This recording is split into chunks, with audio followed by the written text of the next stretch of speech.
Hi అండి, ఎలా ఉన్నారు? బాగున్నారా?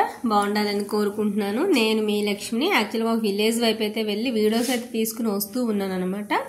వస్తూ ఉండే దూరంగా టమాటా చేలలు అయితే కనిపించింది. సరే ఒకసారి దాంట్లో కూడా వెళ్దామని వెళ్ళాను. నిజంగా గడ్డి పూలు ఎంత అందంగా అయితే ఉంటాయి. నిజంగా మన చామంతులు, గులాబీలు ఇవే కాకుండా అవి మ్యానుఫ్యాక్చరింగ్, అది దేవుడికి నిజంగా ఎంత అందంగా ఉంటుందో చూడండి. బచ్చల పొండు రంగులు అయితే చాలా అందంగా అనిపించి వాటిని కూడా చిన్న క్లిప్ అయితే తీశాను. సో ఇంకా టమాటా తోటలోకి వస్తే అన్ని పిందెలు, పూత, రకరకాలు, ఏ రోజు పండిన కాయలు ఆ రోజు కోసేస్తూ అయితే ఉన్నట్టున్నారు.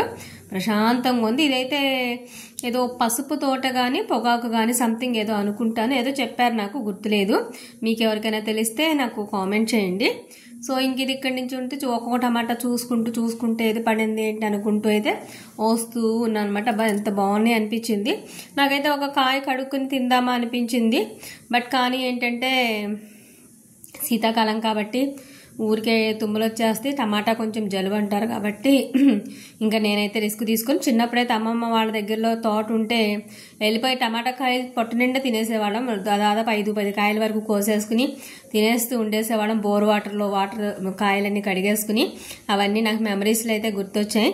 ఇక అక్కడి నుంచి చెట్టు కింద ఏం చేస్తున్నారు వీళ్ళు దూరంగా ఎవరో ఏంటని చెప్పి అక్కడికైతే వెళ్ళాను అనమాట. దగ్గరికి వెళ్ళకపోతే అసలు ఎవరు ఇవిడ ఫోన్ పట్టుకుని వస్తుంది ఏంటి అనేసి అయితే ఉన్న మగాళ్ళు 3-4 అయితే ఉన్నారు. వాళ్ళంతా కూడా అట్లానే చూస్తున్నారు. దగ్గరికి వెళ్ళకపోతే ఏం లేదే, నేను ఇట్లా వీడియోస్ చేసుకుంటున్నాను, మీ తోటను తీస్తున్నానని చెప్పాను. ఈ టమాటా చేను మధ్యలోనే బంతిపూల మొక్కలు ఇవి కూడా పెట్టారనమాట. అవి కూడా చాలా మంచిగా ఉన్నాయి. పండిన కాయలు పండినట్టుగా ఇవైతే మంచిగా ఎక్స్పోర్ట్ చేసేయడానికి కోసం ఇంకా ట్రేస్లో అయితే ఫిల్ చేస్తున్నారు. లోడ్ ఎక్కించడం కోసం చాలా రీజనబుల్ ప్రైస్ చెప్పారు. ఫ్రెష్గా ఉన్నాయి, చాలా మంచిగా ఉన్నాయి. మంచిగా రిసీవ్ చేసుకున్నారు, మంచిగా పంపిస్తున్నారు. తీసుకోండి మేడం, ఒక 2 kgs అన్నారు.